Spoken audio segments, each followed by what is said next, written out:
to accommodate me, Kathleen.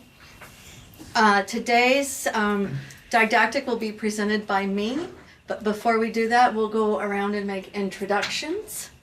And we'll start in this room, and my name is Kathleen Colleran, and I'm an endocrinologist at UNM and also with Envision, New Mexico.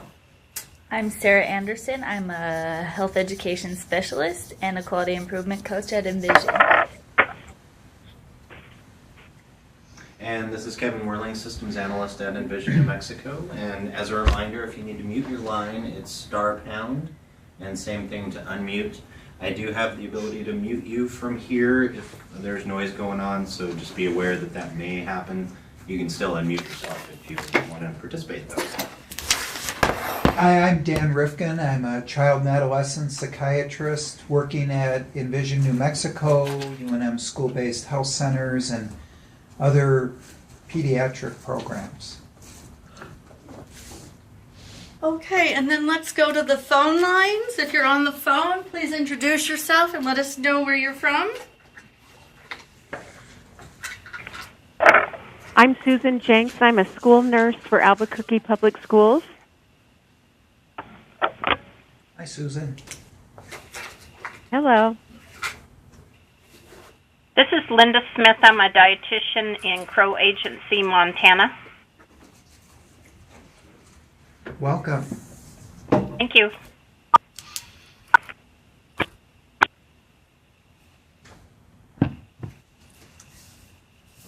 Thank you. Anybody else out there today? This is Beth Goins in Pete's Cardiology. All right. Hello, Dr. Goins. Okay, so we may have others come on the line, and so we will ask people to introduce themselves after the didactic, but if you've already done so, you don't need to repeat that unless you want to, for some reason. And please feel free to ask questions. There is a way to ask questions via the, what, Kevin?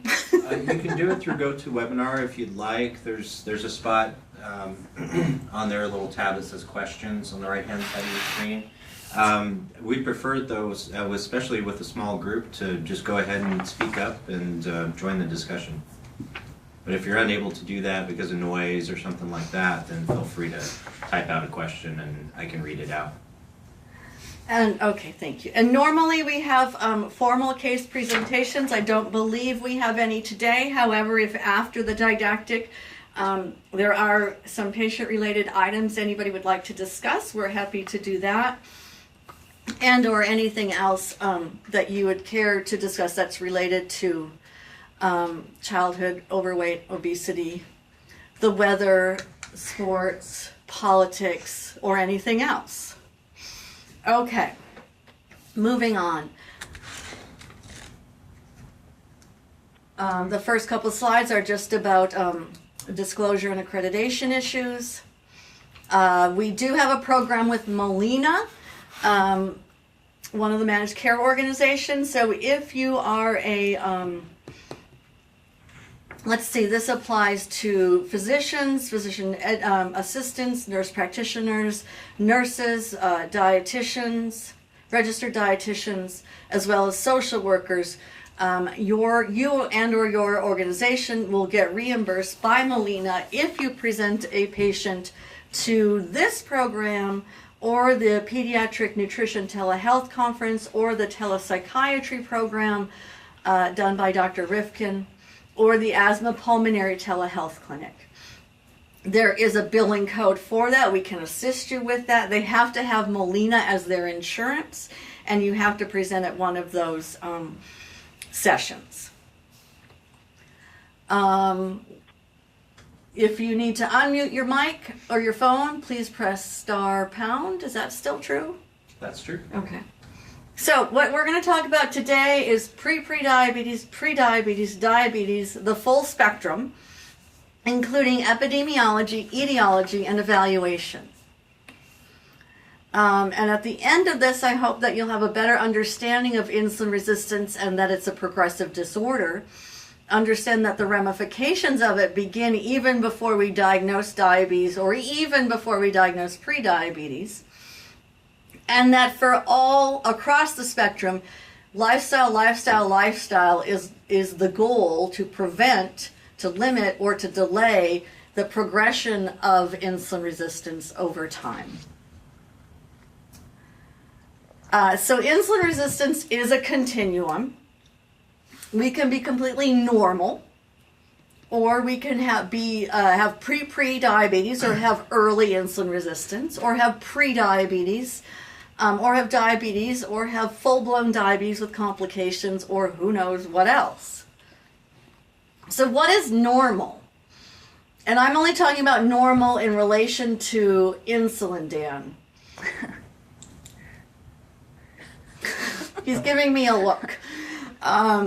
So normal means you have absolutely no risk factors, not now or not ever, which means no problems in utero, which we'll talk about what those might be, normal childhood weight throughout, no family history of diabetes, no cholesterol problems, no metabolic syndrome, no high blood pressure, no disrupted sleep, no menstrual irregularity, and you never get old. So, normal. Normal, not getting old is normal? Yeah, no, yes. As far as metabolism goes. So you've already aged 5 minutes, therefore you are not in this category. So what is pre-diabetes? It means normal glucose tolerance now and a normal A1C, but you may have risks. It may have been then when you were in the uterus, your mother had insulin resistance, whether it was due to obesity, pre-diabetes, gestational diabetes, or type 2 diabetes. If you had abnormal weight or usually weight excess, but also underweight during childhood, that's a risk for insulin resistance and pre-diabetes. If there's a family history of diabetes, you're obviously at risk for developing diabetes, and even if you don't have pre-diabetes now, I would say you have pre-diabetes because you have a risk factor. Yes, sir. Dr. Colleran, would that be a family history of either type 1 or type 2 diabetes? That is a good question, and the answer is type 2 diabetes. Oh, is that right? Okay. Only because we're talking about insulin resistance. And insulin resistance is the one associated with type 2 diabetes, whereas type 1 is absolute insulin deficiency.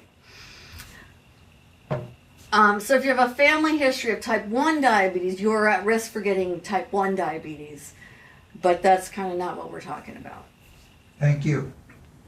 Abnormal cholesterol, specifically a high triglyceride or a low HDL. History of the metabolic syndrome, high blood pressure, menstrual irregularities in reproductive age women, that might be consistent with polycystic ovarian syndrome. And there are drugs that can actually cause insulin resistance and even diabetes, including medications to treat HIV, including, as Dan has talked about before, atypical antipsychotic medications. Certainly we know that steroids will do this. And there are a list of other medications that we don't commonly use. And then ethnicity is a big genetic risk factor for pre-diabetes. And specifically Native American, Asian ancestry, African ancestry, and Latinos are at risk. So pre-diabetes means that glucose levels are normal, except you've got these other risk factors that are often associated with insulin resistance. Pre-diabetes is specified based on laboratory parameters. And so in this case, normal or not pre-diabetes is a fasting glucose of less than 100 or a 2-hour post-oral glucose tolerance test of less than 140, or an A1C of less than 5.7. Pre-diabetes, on the other hand, suggests that glucose levels are not normal. And in this case, a fasting between 100 and 126, a 2-hour post-oral glucose tolerance test of between 140 and 200, or an A1C between 5.7 and 6.4. And then overt diabetes is made by the lab if your fasting blood sugar is greater than 126, 2-hour glucose tolerance greater than 200, or the A1C is greater than 6.5.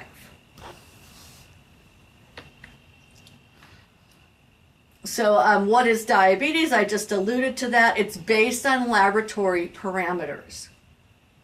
You can also include a random glucose of greater than 200 if there are symptoms of hyperglycemia. And does anybody know what some of those symptoms might include?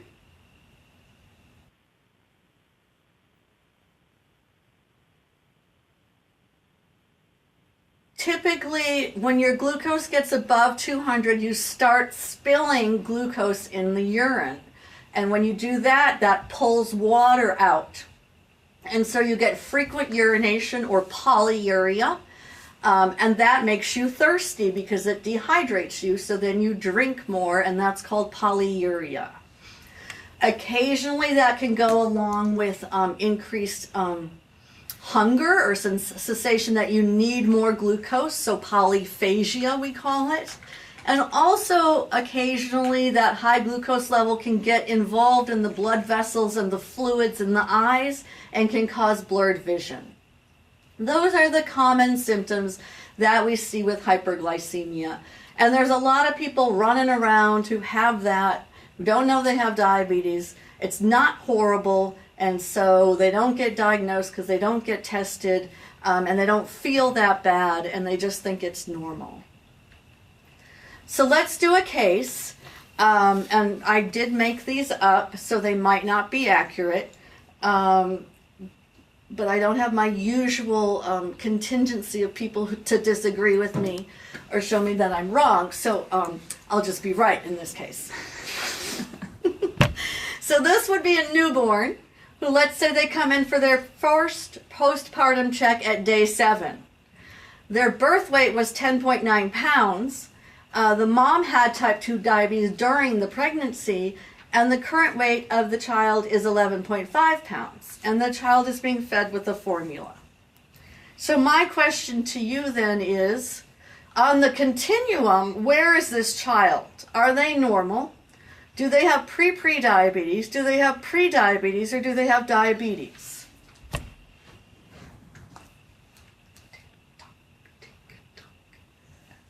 It's not a rhetorical question. It requires an answer, and we'll ask Dan. Dr. Colleran, this newborn has pre-diabetes. I agree. Let me see if I can go back. So if you go back, one, they were born at large for gestational age, so weight greater than 9 pounds. Mom had type 2 diabetes during pregnancy. We don't know anything about her control, but we do probably know that baby was bathed in glucose. And the baby has actually gained weight in 7 days, and it's typical to either lose a little bit of weight or stay the same. So that's a little worrisome. And formula feeding in this context actually is a little bit more worrisome because we know that there's a lot of data that formula-fed children tend to have more problems with being overweight or obese than non-formula fed children. I have a little bit of data on that. So multiple risk factors for insulin resistance. And so I agree that I wouldn't call this child normal. And even if it was just the birth weight, I would leave that as pre-diabetes. So this is obviously a child at risk. And if we can start intervening early, we can maybe turn that around. So I talked about the risks here, and there are multiple in utero risks for for the fetus, for their future of insulin resistance or not. If mom is obese, if mom has prediabetes, if mom has diabetes, whether she has type 1 or type 2 at the beginning of pregnancy, or she develops gestational diabetes mid-pregnancy, are all risks. Different levels of risk, but they're still risks. Even within the normal range, if the mom gains an excess amount of weight, that puts the child at risk. If the maternal diet is bad, even if everything else is okay, that increases the risk. If the child is born small for gestational age or large for gestational age, those are actually both risk factors for insulin resistance based on different mechanisms. A failure to thrive child during early natal life is also a risk, and lack of breastfeeding is a risk for insulin resistance or pre-diabetes, which begets prediabetes, which begets diabetes, which gets you begotten. Dr. Colleran, since you've articulated these distinctions, could pre-diabetes be synonymous with significant risk factors for pre-diabetes? Yes. And that's probably a better way to put it, because I made up the term pre-diabetes. Merely attest to the clarity of your presentation. Thank you. So after delivery, it's really important, and it would be important in this child, if possible, to promote breastfeeding.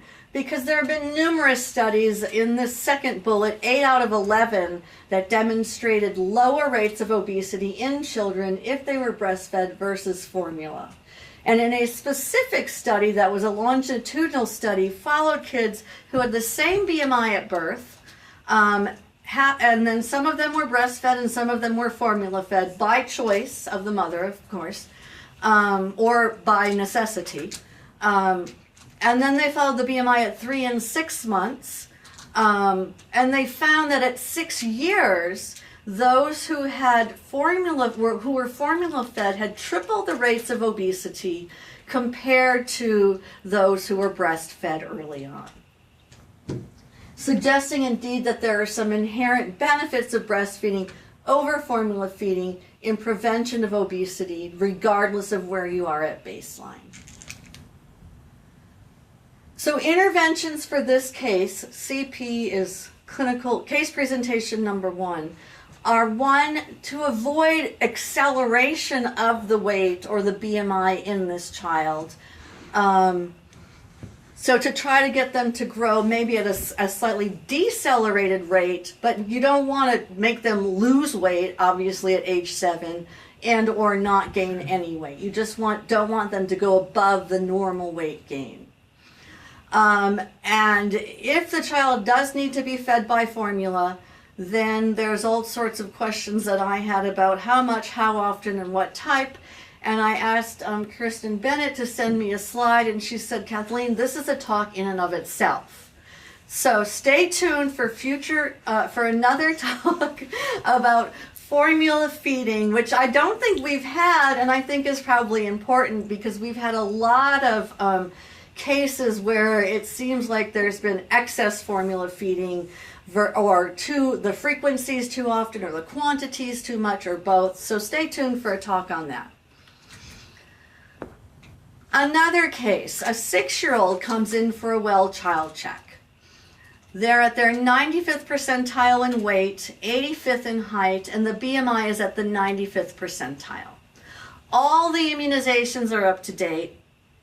The mom reports that the child is a finicky eater, however, enjoys McDonald's 2 to 3 times per week and sugared beverages 2 to 3 times per day.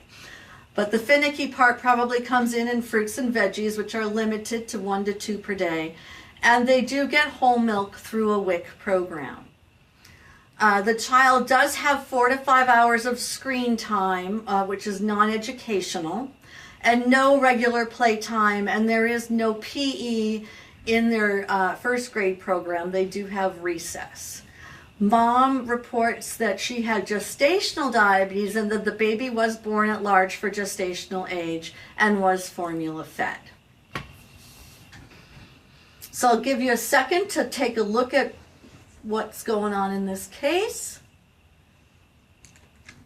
And then again, the question is, on the continuum of my defined insulin resistance, where is this child? Normal, pre-diabetes, or diabetes? You know, back to the case. Thank you.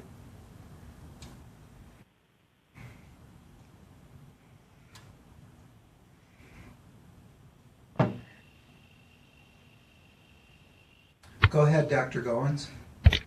You can tell I'm beeping. Maybe we need labs to be absolutely certain. God, she is good. So I was, yes, you can't tell at this point. Obviously, this is a child with multiple risks, including BMI percentile in the obesity range, fast food intake, sugared beverages, whole milk, lots of screen time, limited physical activity, and multiple intrauterine and early life risks. And I would agree, certainly they're not normal, but our question now is between probably pre-diabetes and pre-diabetes. So, Kathleen, can I ask a question if it's not jumping ahead? Yes, you may. So, I've had kids like this, and they've had acanthosis, and they've looked like this, but the labs have not looked that bad for years. So I guess my question is, with the acanthosis nigricans, I mean, how long can this pre-diabetes period last? So if they had acanthosis and the labs were okay, so I would put them still in the category of pre-diabetes. But probably if you measured an insulin glucose ratio, which we don't recommend in general, you would find high insulin levels, which is what causes the acanthosis, or the dark velvety appearance in the nape of the neck. It's a marker of insulin resistance. The school nurses probably sees it every single day, just walking to the lunch. And so the question then is, how long can we expect the labs to be normal before they convert? And that's a great question, and I actually don't know the answer. I know that we convert from pre-diabetes to diabetes at about a rate of 10% per year. So I would think it would be kind of similar along that continuum. So probably within 2 to 3 years. It's probably faster in kids. So I would say by the time if this 6-year-old had it, probably by the time they were 10, they'd probably be having at least pre-diabetes, if not overt diabetes, if we didn't make any changes. But that's a guesstimate. Dr. Colleran? Yes, sir. Thinking along the lines of my earlier question, expanding from pre-diabetes to pre-diabetes, wouldn't the acanthosis nigricans be considered an actual clinical finding suggestive of insulin resistance and therefore fall into the category of pre-diabetes? That's an excellent question and observation, except that pre-diabetes is based on the lab tests. And so what Beth is referring to is a child who has the acanthosis, but the labs are normal. And what that means is that the pancreas is able to make enough excess insulin to keep the glucose normal, but it's at the expense of an excess of insulin causing that acanthosis, which is then the marker. So one could think that in addition to having risk factors, finding a sign suggestive of the pathophysiology still is not enough for a classification of pre-diabetes. Based on consensus statements, yes. Yes, okay. Yeah. Thank you for that. So, but obviously the child who has acanthosis is not normal. We know that. And we know that, if their sugar is 99, that's very close to 100. Probably should be 70. So this is a continuum, but we make cutoff points arbitrarily. And I like to say that the cutoff points are made by, historically, a bunch of gray-haired men in a room, and they sit around for 2 days pontificating about what the number should be based on how self-intelligent they think they are. And then it's 4 o'clock on Friday and they realize that the martinis are going to start flowing, so they've got to put a number down. And I can say this because I don't think there are any of those type of people at this presentation, but Kevin will just delete that section. And you could also add that they're no doubt well fed for those 2 days. Yes. But I haven't been to one of these meetings, but I've heard that, people will spend hours Sure. saying, should it be greater than or greater than and equal to? Sure. Which means that it's not an absolute. It's a continuum. Sure. Okay. Thank you. So here are the child's risks. And I didn't further elaborate on that one, but why are we concerned about prediabetes? One is because we know that there's already damage once there's prediabetes. So probably we're either heading toward permanent damage, or we may already have it, and we can start reversing that, or reversing the insulin resistance to prevent that damage from occurring. And this is the best time to do that. It's cost effective. And also in young reproductive age women, if we can avoid prediabetes.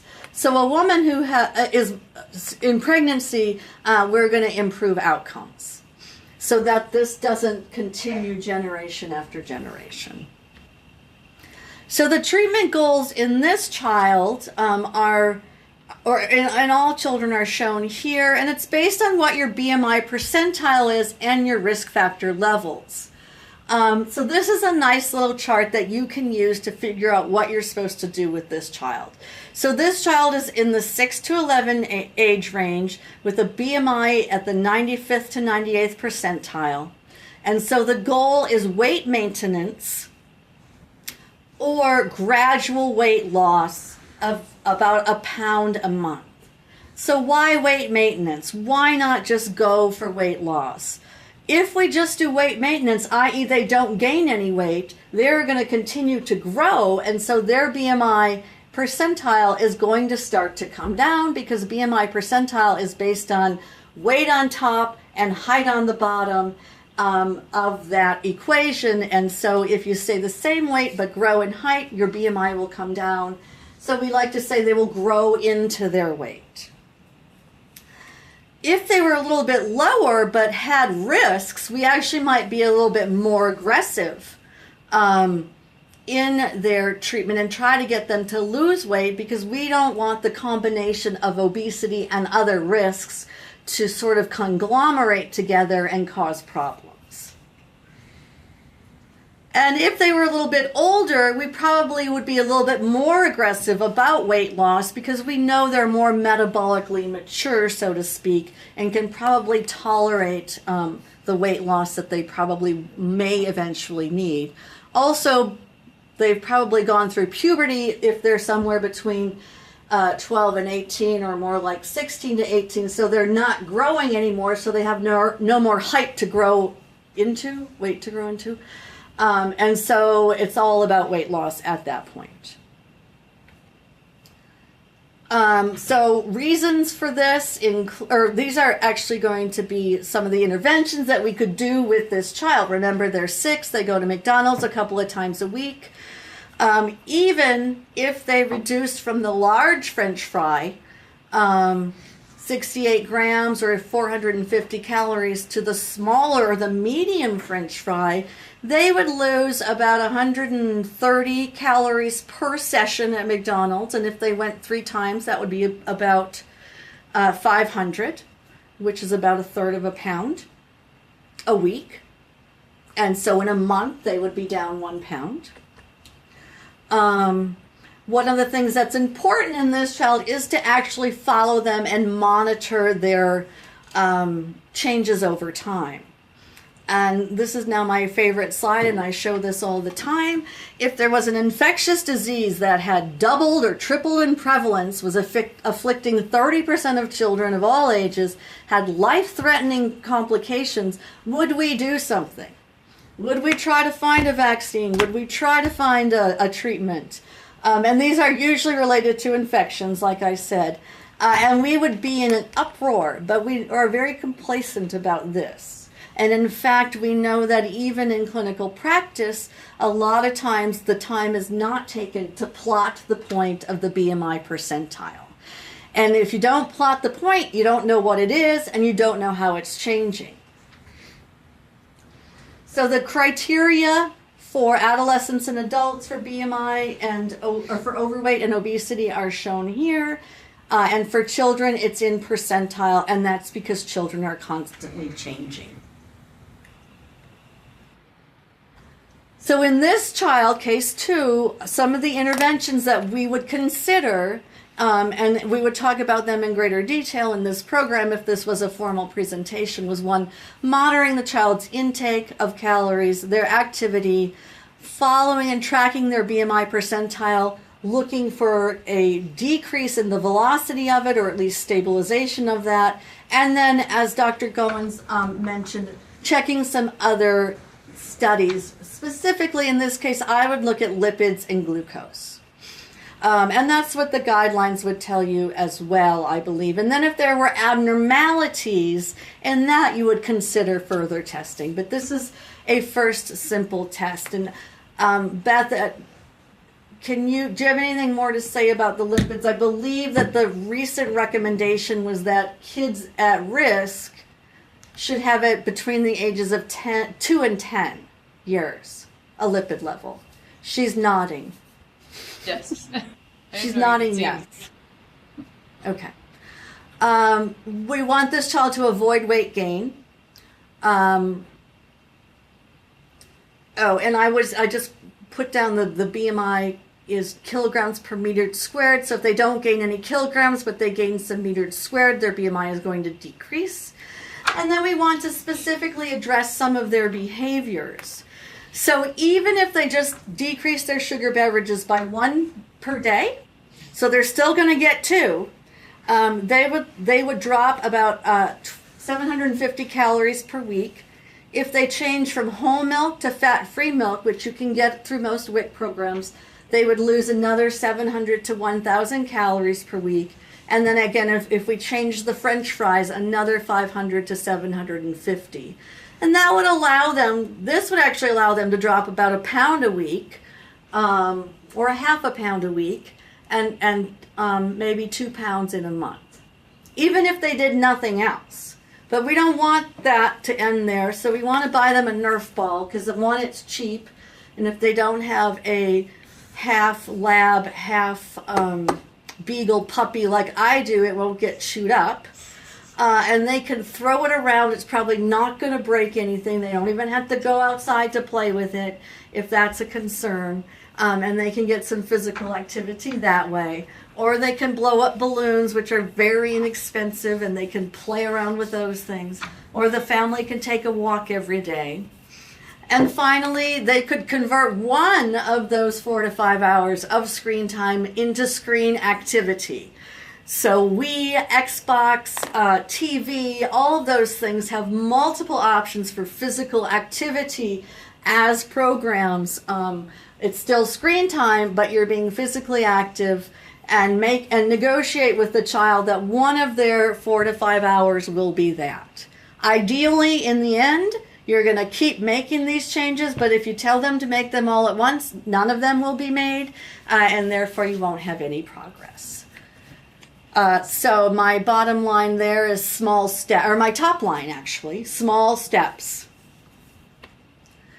Okay. Case presentation 3 is a 10-year-old. Mom says there are no problems. Child screen time is 4 to 5 hours, 1 to 2 veggies per day, fast food 3 to 4 times per week, sugared beverages 140 ouncer a day, 2% milk, exercises only in PE, which is once a week in the 5th grade, 4th grade, 5th grade. BMI is at the 95th percentile. Blood pressure is at the 90th percentile. And we do have labs on this patient, including a triglyceride of 177, an HDL of 37, LDL of 107, and a fasting glucose of 104. So, normal, prediabetes, prediabetes, or diabetes? Anyone on the phone want to try to answer that one? Remember, star pound unmutes your line.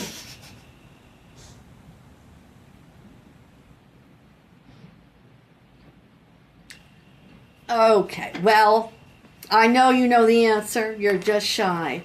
So I would submit that prediabetes is a laboratory diagnosis, and this child meets that criteria with a fasting sugar of 104. Remember, it's between 100 and 126. You would want to confirm this with a second test, or you might just get an A1C at this point to confirm it. They also have other risk factors. Lab-wise, the HDL is low. It's below 40, just slightly, but that's a risk. The triglycerides are slightly elevated above 150, so that's a risk. LDL, we like that below 100. It's not really a risk as far as insulin resistance goes, but it's something we should consider. Blood pressure is elevated. We're a little concerned about that. And their lifestyle is pretty poor. I'd say probably their biggest risk here is mom reports no problems. Because I see a lot of problems even before we get labs. So I would call them prediabetes. And here are my risk factors. So mom doesn't think there's any issues. The diet is poor. Physical activity is very poor. And then there's a lot of medical-related metabolic issues, including the blood pressure, the lipids, the glucose. I meant to delete the ALT because I don't want to talk about that till the next case. Another way to look at algorithms, you could use that previous one I gave you, which I like because it's nice and simple. But in this algorithm, they want you to obviously assess the behaviors and attitudes, including motivation. And I'd say this is key not only for the 10-year-old, but also for the 10-year-old's mother, because she is going to drive the show. Assess the family medical risk, who's got diabetes, when did it happen, etc., etc. And then this child is in the obese range, so we would want to have obtained a fasting lipid panel, which we did. And depending on that, attain a liver function test and a fasting glucose, and then other tests as indicated, which I will then go to the next slide to oops, wrong thing. Okay. So in a second we'll do that. So why are we so concerned about prediabetes? We know that progresses to diabetes at a rate of about 7 to 10% a year. So in a 10-year-old, by the time they're 20, they're going to have it, if not sooner. We also know that there's a higher risk for macrovascular and microvascular disease in prediabetes, even if you don't progress. And we know that if you can find it early and you can intervene, you can decrease the progression and limit the potential end organ damages. So unfortunately, insulin resistance or prediabetes is increasing. This study is actually a few years old. It was an NHANES study in adolescents, and the rate of prediabetes was 15.6. Which is pretty high considering that this really didn't even exist 20 years ago. And so I like to say, what's safer, eating chicken McNuggets or petting a stray pit bull? I got into trouble once, so I should take this out. But it didn't pop up until just now, so I didn't know it was there, so I apologize. Yes. Just a clarification, it's not coming back to me. The IFG stands for impaired fasting glucose versus impaired glucose tolerance. Okay, gotcha. Thank you. I've shown this before in children who were born in the year 2000 or after. The likelihood of them developing diabetes is 33% for all comers if they're boys and 38% if they're girls, but if they happen to fall into specific ethnic or racial categories, those rates are even higher, which is pretty scary because they're now anywhere between the age of 0 and 13 now. Some of them already have it, some of them have prediabetes, and some of them will have diabetes, and many of them will develop diabetes in the next 10 years. So interventions on that 10-year-old would include gradual weight loss, motivational interviewing interventions for both mom and child, monitoring the blood pressure closely. At this point, it was probably recommended to get kidney function tests, liver function tests because of the lipids.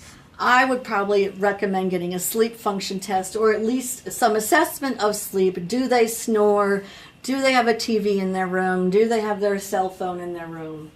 And certainly work on improving diet and physical activity based on results of motivational interviewing.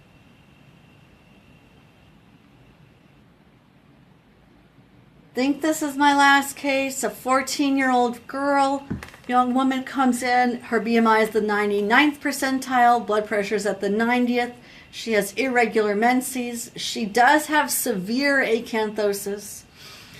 She does have a poor diet with fast food 2 to 3 times a week, sugared beverages 2 to 3 times a day, limited fruits and veggies, 1% milk, limited physical activity, 1 hour a week. She texts during the night and gets texting alarms throughout the night with her friends, and she has 2 to 4 hours of screen time. She was evaluated. Her total cholesterol was 182, HDL low at 31, LDL was fine, triglycerides were significantly elevated at 562, normal is less than 150. Her TSH, thyroid stimulating hormone, was normal, and her A1C was 7.1.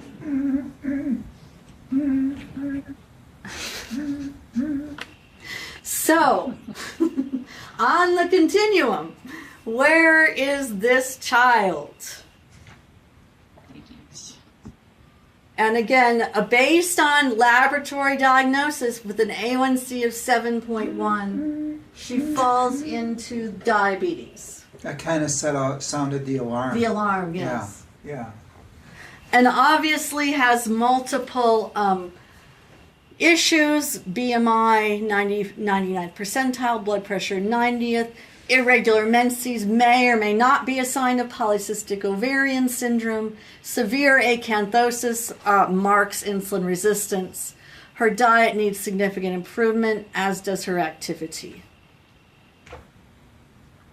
I think I just said that. So these are her risks. Interventions, MI. Weight loss, since she is, did I say she was 14? And she's got some evidence of multiple issues, including PCOS. We would encourage weight loss of 1 to maybe 2 pounds per week. Decreasing her sugared beverages, again, by 1 would decrease her caloric intake, or by 1 to 2, by 200 to 400 calories per day. She could increase her fruits if she likes to drink things, which it seems like she does. Those could be converted to smoothies. Her milk could be converted to fat-free. She would get all the same nutrients, but 50 less calories per serving. If she's got to go to a fast food place, I don't have stock in Subway, but I like what they have done in trying to get me convinced that they're the way to go compared to McDonald's. One, because if you get a whole wheat sandwich bread and you put all of the veggie toppings on it, you're actually going to get a couple servings of veggies and you're going to get some whole grain, and you're not going to get a lot of grease and other things. what I would submit they do is they cut that Subway sandwich in half and use it for 2 meals and not just 1 meal to decrease the overall caloric component of it. She's 14, she's gotta like to do something. Hip hop, whatever, some form of moving forward through space and time. And just using your motivational interviewing to figure out with her what that is and to actually get her interested. Turning her phone off during sleeping time, decreasing her screen time. Again, you're going to need your MI skills to do that. And then the question becomes, well, what about medication in this child? I went with putting her on a medication of metformin because 1, she has diabetes, 2, she probably has polycystic ovarian syndrome, and long-term irregular menses probably isn't a good thing for anyone. And we know that in the setting of insulin resistance or diabetes, metformin will help re-regulate the menstrual cycle back to normal. Metformin is one of the oldest diabetes drugs that we have. Insulin, of course, is the oldest. We know that its safety profile, even in this population, is good, very good. We also know that it's a very effective drug. It's also a very cheap drug. It can have some GI side effects, and so and those can be overcome. And the way to overcome them is to start with a slow dose or low dose and go slowly with titrating it up to 1,500 to 2,000 milligrams a day over several weeks. And things that need to be monitored ongoing in this adolescent are her lipid levels because they weren't normal, her blood pressure, her kidney function, her acanthosis nigricans, and her A1C. We know if she makes improvements, 1, her lipids will probably improve, her blood pressure will probably improve, her A1C will probably decrease, and her acanthosis nigricans will probably decrease, and that's something she can look at visibly and get a cue for, and her A1C will probably improve as well.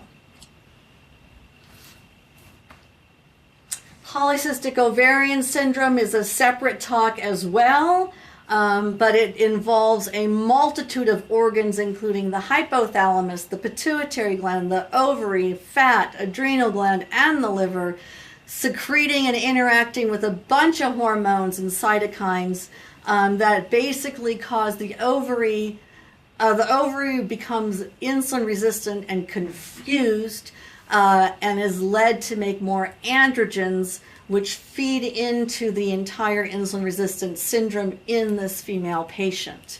It's a very complicated process, and again deserves its own session.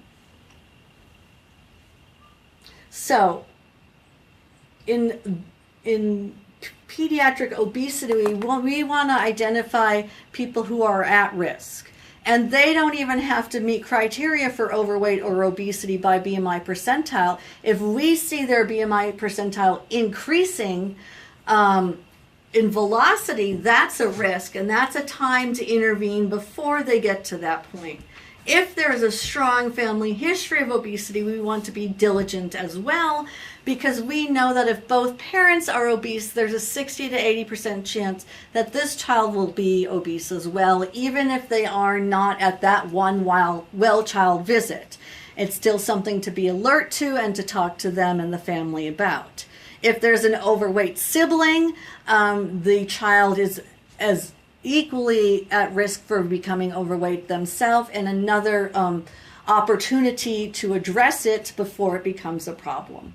Other things we know contribute to pediatric obesity development include high birth weight, low birth weight, gestational diabetes, and certain ethnicities. So all of these things should alert us as members of the healthcare team that we should start talking to the family even if there is no overweight or obesity now.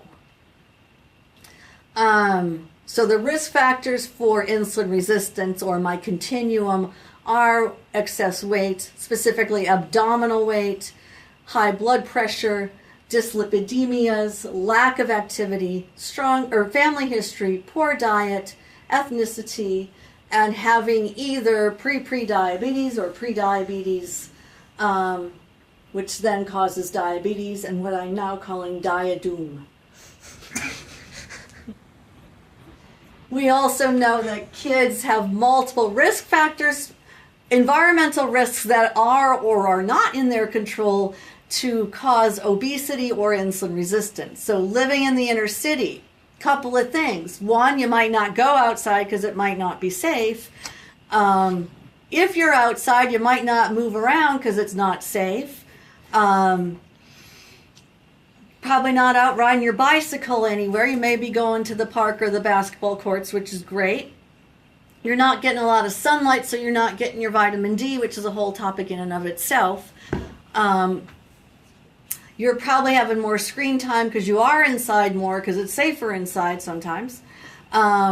Sugared beverages are cheaper to buy often than things like milk, so that tends to be the preferred beverage. Water, of course, is cheaper than sugared beverages, so that's what we should be encouraging. There tends to be less milk consumption and more sugared beverages consumption due to cost and taste. Low fruits and veggies, largely often due to cost and access. Urban grocery deserts are a common phenomenon. The 7-Eleven around the corner might be the only place that the family has access to shop because the grocery store is 3 bus changes away. If there's not a Subway in that town, and it may be too dangerous to go there anyway. The TV may be on all the time because that's something to do while you're locked inside. There may be a TV in the room, and then certain other sort of things that are going on. So our goal in general is to limit screen time to less than 2 hours a day. And I say with caveats because sometimes we need that for school. But if it's just for fun, then half of that should be divided into screen activity, not just time. Engaging family in changing eating habits. If it's just one kid who's got a problem, everybody has that problem, not just that kid. And so everybody needs to be treated the same. If access to food or refrigeration is an issue, well, you can get frozen vegetables that can last a long time. Dried fruits and veggies, different component of nutrients, but still better than potato chips. Water instead of sugared beverages. Healthy snacks, if the child is a finicky eater, just put out healthy snacks and eventually they will come to those. And moving to fat-free milk after the age of 2 will limit the amount of calories but still provide the nutrients. Engaging the family in physical activity. I always like to put in a plug for Beth and her power cleaning. She doesn't use power tools to clean. She engages the whole family. And I like to envision that it's Saturday morning. She's got this red timer thing. And she pushes it and says, go. And everybody cleans. And then after 20 minutes, it stops. Weight maintenance versus weight loss is the problem for most, is the solution for most kids, but avoiding acceleration is key. And then if at risk, screening with lab tests. Treatment involves education of both the patient and the parents and anybody who is a caretaker. Especially if there are multiple caretakers in the family. That's often a problem that we hear about here. Using MI to assess readiness to change, using MI to push them into a more ready category, or to nudge them, I should say. Nudge. And as we know very well, treatments have to be individualized. There has to be a family basis for them. And you can't do it all at once. So a couple changes at a time, anticipating that you will see them back, and you can evaluate those changes that you made and then move from there. So take home points. Normal may not be normal. Yeah. Screening healthy people at risk before they develop problems is important. pre-diabetes is almost too late to start the intervention. Well, it's never too late, but if you can start it before pre-diabetes, they may not even get there.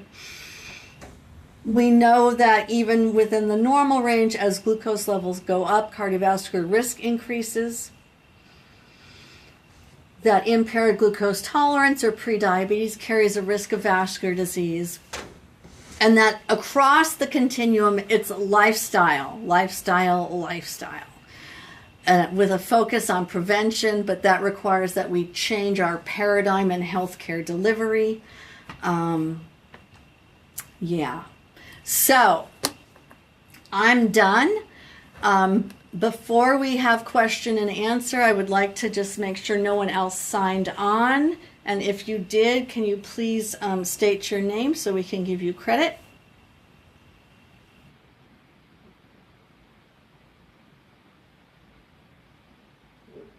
I haven't gotten the nod from Kevin, so I don't know if anyone's out there. I keep wanting to say in TV land, but we're not in TV land. Okay.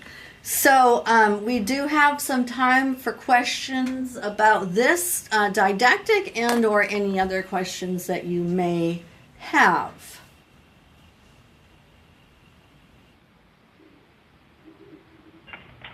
I'm wondering where we can access your slides so that we can print them. Dan.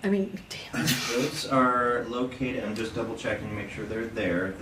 They typically, and they are, on our website, where you registered on the calendar on our website at envision.nm.org.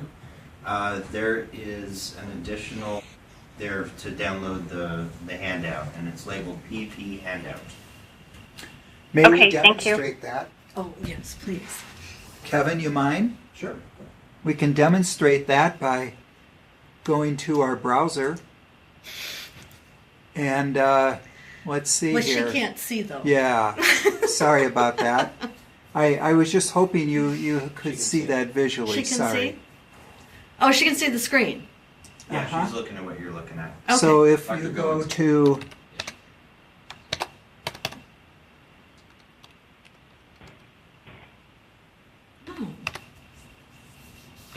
Sorry, I'm doing this at an angle, so I'm not getting the best view of what I'm doing.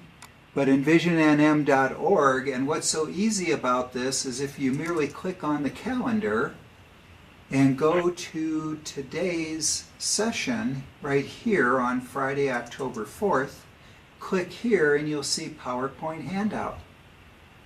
And clicking there will yield your opportunity to open that up.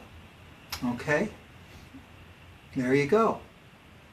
And I would say that if I can do it, anybody can. And there's Dr. Colleran. Thank you for the presentation today, Dr. Colleran. Okay, Oh, I'll take dear. that off of there. Yes, it was very interesting. Thank you. Well, thank you. Thank you for attending. Other questions or comments?